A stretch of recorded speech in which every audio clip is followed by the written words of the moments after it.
kenyataannya kan enggak. Misal kayak gini tuh biasanya kasusnya anak ini tidak ditindak karena keponakannya dekan misalnya, keponakannya rektor misal. Sehingga perlu damai, orangnya harus dihukum. Karena apa? Perbuatan damai itu tidak akan memutus mata rantai perilaku-perilaku serupa. Tidak boleh benci dengan politik, kita harus masuk ke dalam sistem untuk merubah itu. Kamu mau gak jadi ketum partai misalnya, Lintang? Waktu kalau kita ngutip dari wawancaranya Najwa Shihab sama Pak Habibur Rahman itu ya, itu kan kayaknya mereka yang di atas nih emang nggak mau kalau ngadain perbaikan reformasi hukum gitu. Suara korban gak boleh pelan, Rame ini akan menjadi rumah buat teman-teman yang gak punya rumah untuk bercerita.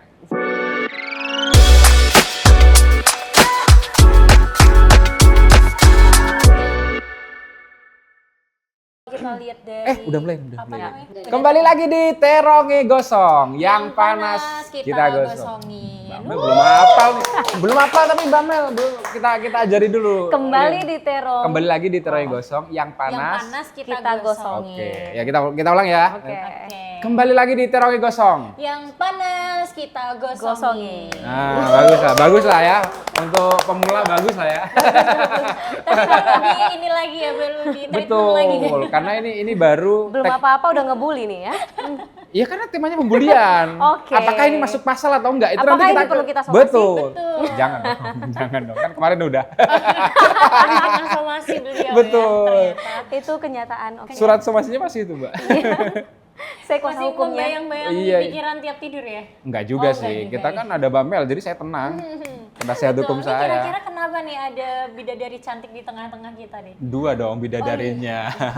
Bidadari naik Gojek tapi iya.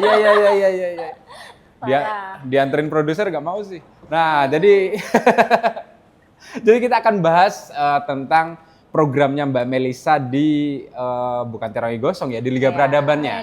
Di Liga Peradaban punya Jadi di channel kita tuh ada beberapa rubrik. Nah, rubrik. Mbak tahun berapa, Mbak, rubrik? iya kan Terlalu tua. Dia milenial, dia Gen Z loh. Iya, terlalu luas wawasannya, Mbak. ada beberapa Program. yang kalau yang lucu-lucu bisa ditonton di cut, kalau yang gak jelas bisa tonton di Teronge Gosong. Tapi Loh, itu kalau- jelas Yang loh nggak itu. jelas gitu ya? Jelas itu, ngawur. Yang nggak gue. jelas aku yang Iya. gak jelas. Lutfis ya gak jelas. Wah, ampun Pak Lutfi. Oke, terus kalau Mbak Melisa nih kira-kira apa nih pembahasan? Mbak Melisa nih katanya sih akan bahas soal perempuan dan anak, betul nggak sih Mbak Mel? Betul. Nama programnya apa sih? Rame. Wah, saya belum pernah denger tuh. Apa tuh singkatannya Mbak Mel? Kudet dia mah. Jadi nanti Terlalu gimmick ya. jadi programnya namanya Rame, Ruang Oke. Aman Melisa. Ada tagline-nya katanya apa tuh tagline-nya? Karena suara korban nggak boleh pelan. Wih, mantap banget. banget. Keren. Karena Ini suara kapan korban kapan lagi yang ngomong tuh seorang pejuang hak ya, pejuang hak perempuan dan anak langsung loh. Ini jadi Betul. kalau teman-teman butuh tempat perlindungan lah Tarung keadilan, lebih tepatnya. petarung keadilan. Petarung. Serdadu keadilan. Wah. Ya Allah, Aduh. keren sekali, keren. Tapi memang sebanyak itukah kasus yang ada di Indonesia soal perempuan dan anak nih? Apa noise-nya aja nggak kedengeran? Apa sebenarnya banyak? Apakah sudah ditangani atau gimana sih Mbak Mel? Sebenarnya di beberapa tahun belakangan ini kalau kita lihat kasus-kasus terkait kekerasan seksual, kekerasan terhadap anak, itu luar biasa masifnya. Masif ya? Masif banget. Terlebih lagi ketika ruang digital semakin rame.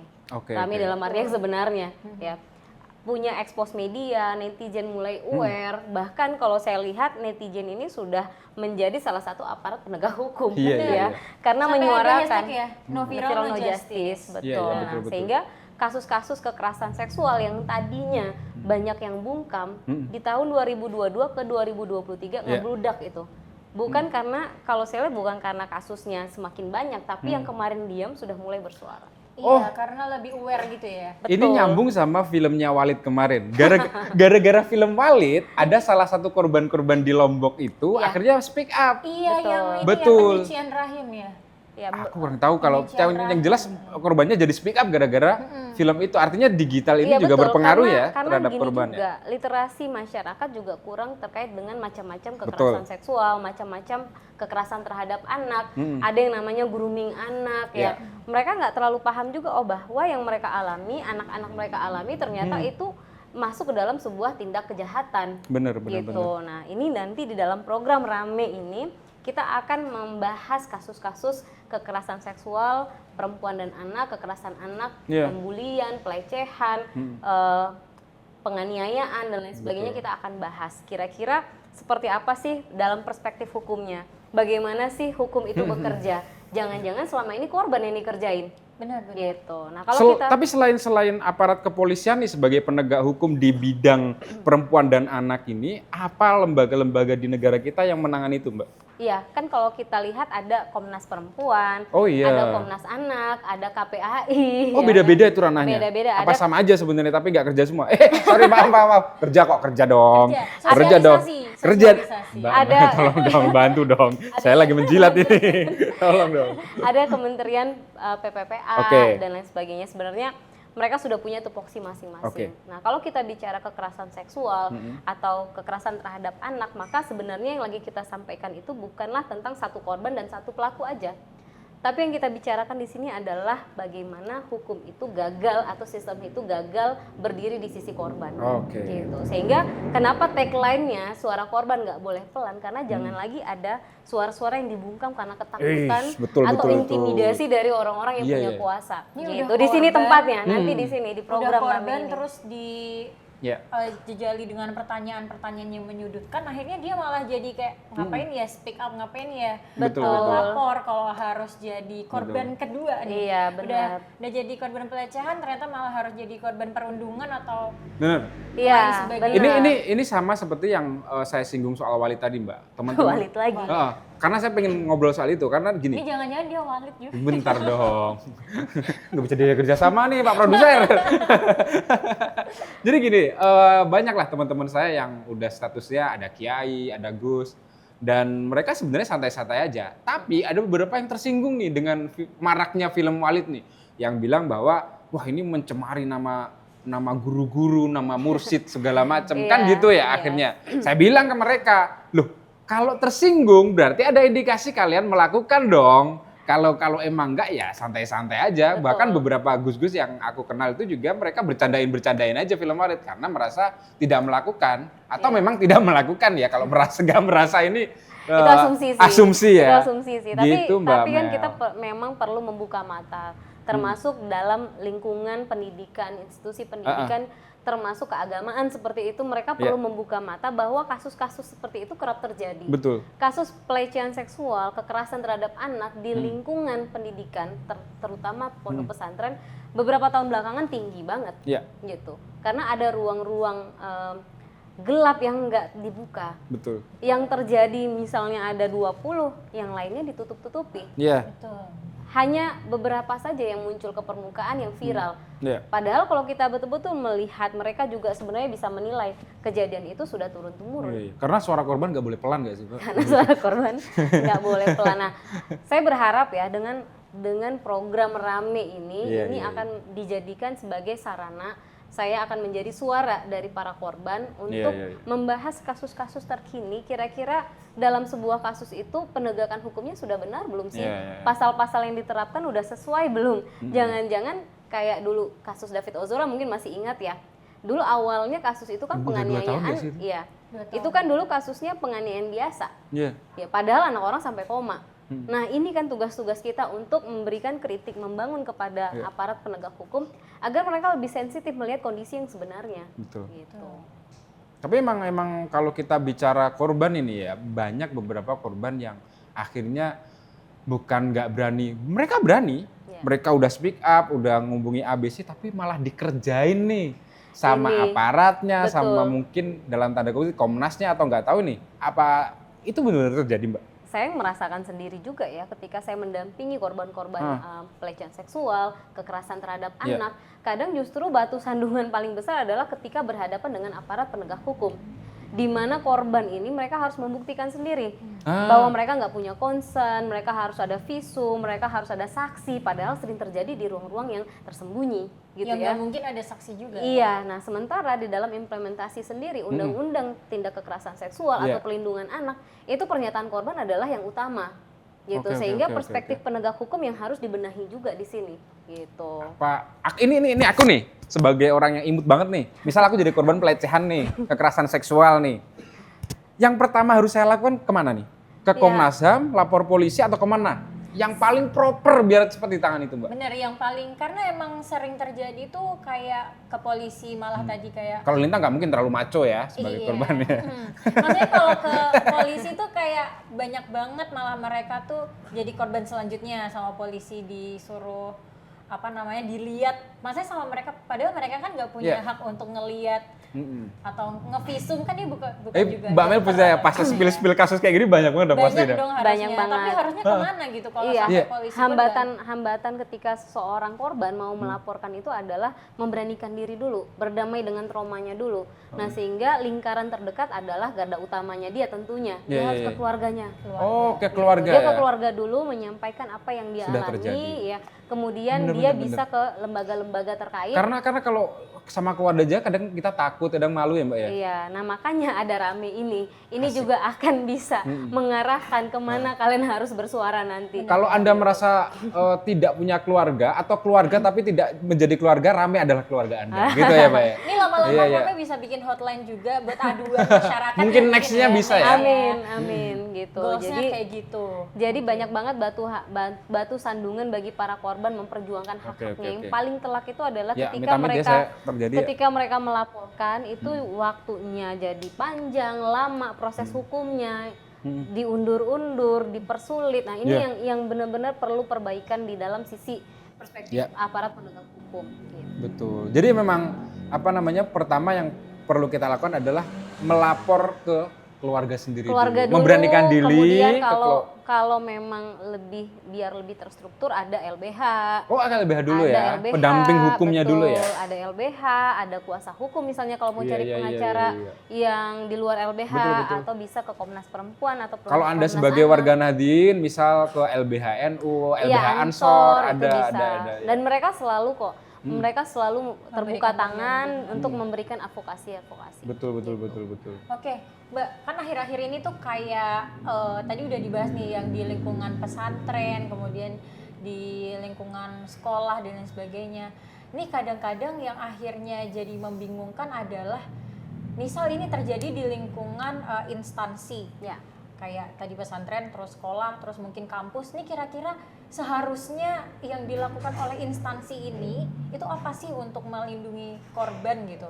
Karena malah kadang mereka bukan melindungi korban, malah melindungi pelaku gitu. Sering terjadi kan? Tapi harusnya seperti apa, Mbak?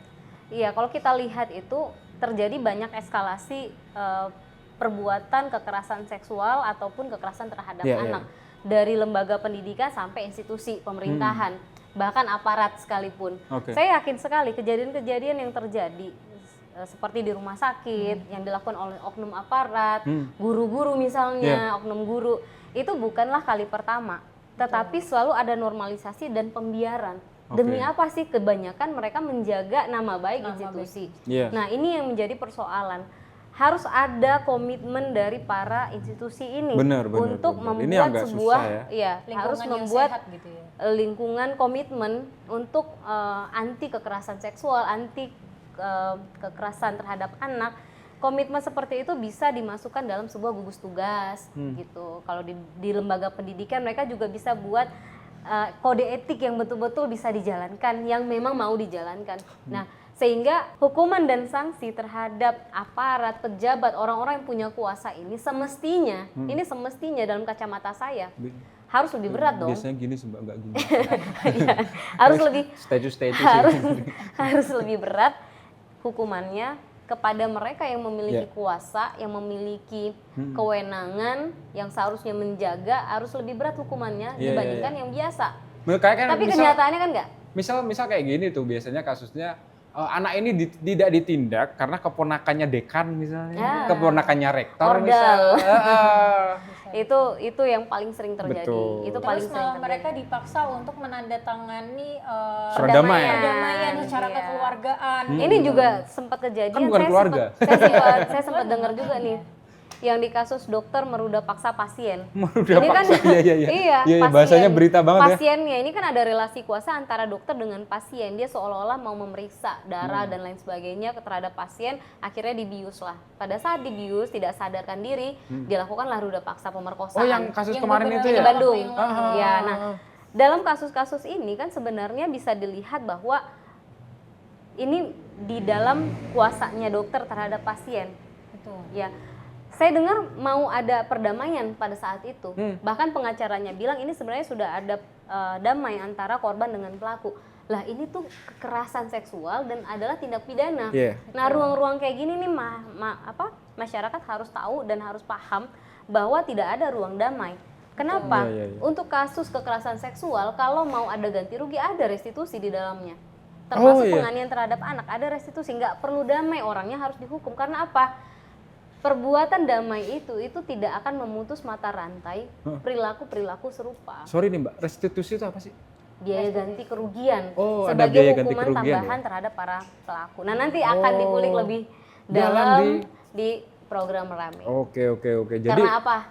Karena suara karena korban. nggak boleh pelan. Karena Ingat suara saya. korban nggak boleh pelan. Karena suara. Tapi Iya. aku juga jadi penasaran nih, selain kekerasan seksual, kan akhir-akhir ini juga banyak banget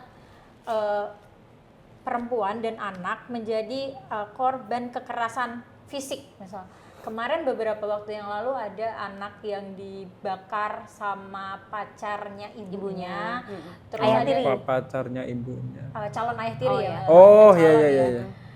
Itu maksudnya kayak menurut hukum kan emang harusnya kalau ini memang kesengajaan yang menimbulkan kematian gitu ya. Iya. Berarti harusnya hukumannya total gitu dong. Betul. Nah, kalau kita lihat dari sanksi dan ancaman pidananya, orang-orang yang melakukan perbuatan pidana terhadap perbuatan kekerasan seksual ataupun kekerasan terhadap anak, kalau anak itu di bawah kuasanya dia, orang tua atau apapun itu, baik itu sengaja ataupun lalai, maka di dalam aturan kita hukumannya emang lebih berat.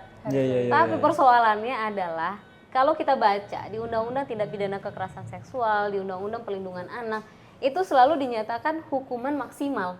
Misalnya maksimal 12 tahun. nggak ada ya, Nggak ada hukuman minimum. minimal ya? Nah, karena maksimalnya doang, minimumnya nggak diatur. Jadi kadang-kadang hukumannya hanya 1 tahun, Iya. 8 bulan. Ini yang nggak menyentuh sisi Enggak, keadilan. itu model hukuman minimal itu terjadi di Indonesia aja apa di luar juga kayak gitu sistem hukumnya?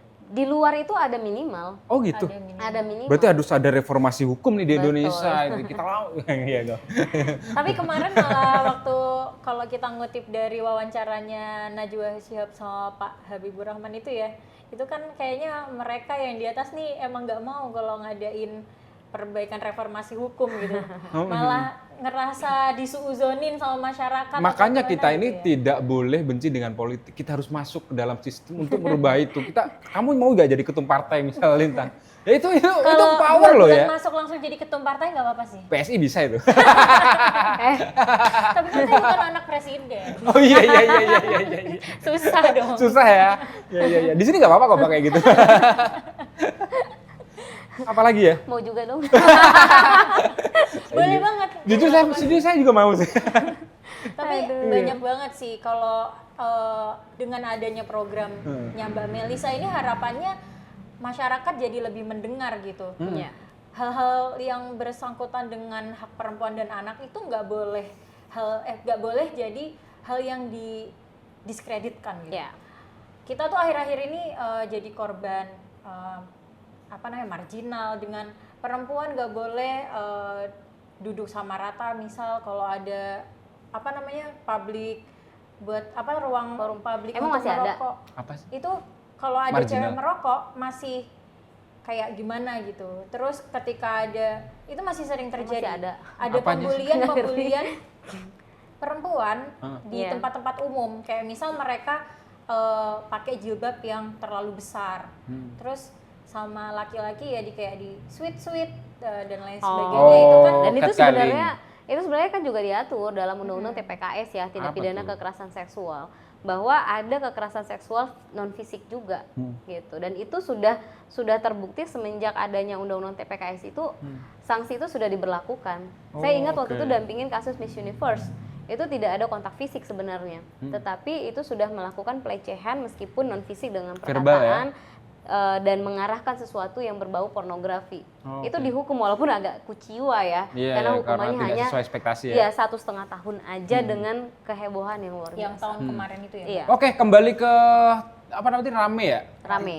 Kira-kira ada nggak nanti ke depan mau ngundang korban atau apa gitu rencananya? Mudah-mudahan ke depan kita akan membuat Rame ini lebih komprehensif. Nanti akan ada narasumber yang bisa sharing-sharing ilmu dan pengalaman dengan kita, orang-orang yang bergerak di bidang perempuan dan anak, termasuk korban yang mau berbagi pengalaman atau masih di dalam perjuangan mencari keadilan. Selain suara korban nggak boleh pelan, Rame ini akan menjadi rumah buat teman-teman yang nggak punya rumah untuk bercerita. Oh iya, boleh ya kata-katanya boleh. Di kolom komentar aja. Potong ya, tolong dipotong ke TikTok ya. Pokoknya kalau di Rame semua boleh lantang dan tetap aman. Iya. Kayaknya udah cukup deh malam ini ya Mbak ya. Udah gini-gini produsernya gini dong. Oke. Udah di kode-kode. Kode. Udah malah lagi seru-seru ini. Ya udah, tapi Nggak jadi endorse ya? Itu? apa? Jilbab. Itu. Oh iya. Enggak, nanti aja itu. Jilbab. Apa jilbab? Enggak sih. Oh enggak. Ini mau promosi juga. Enggak Harus usah. dibawain Nggak usah, juga. nanti Enggak aja. usah. Walaupun wanita ini harus mandiri. Secara ekonomi. Tapi gerah banget kayaknya dari tadi ya. Iya. Karena emang ini bahannya emang tebal banget. Kalau Kembali ya, sampai Pantesan jumpa kayak di Tangan Kosong berikutnya. Jangan lupa like dan subscribe. Pakai Malana dong.